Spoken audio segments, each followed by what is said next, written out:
Fund and Article 2, unexplained wealth.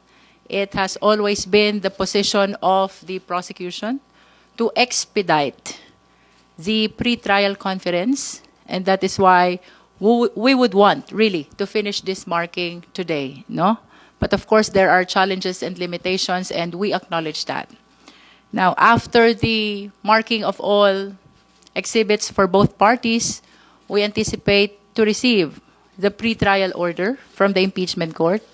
And after the receipt of the pre-trial order, of course, both parties are given opportunity to file the respective comment if they desire to do so. And what is important, of course, is with regards to the start of the trial, it is certain that it will commence on July 6, as previously announced by the Senate. Now, about the pre-trial order, this is very important because it contains the stipulations of facts admitted by the parties. It contains the list of witnesses. It contains the marked exhibits.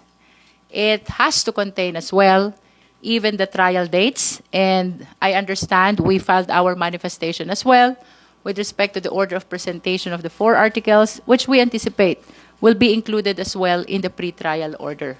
The pre-trial order is very important because this is binding between the parties, including the impeachment court.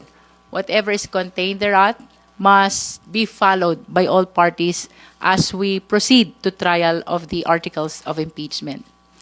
Another important thing for today, we would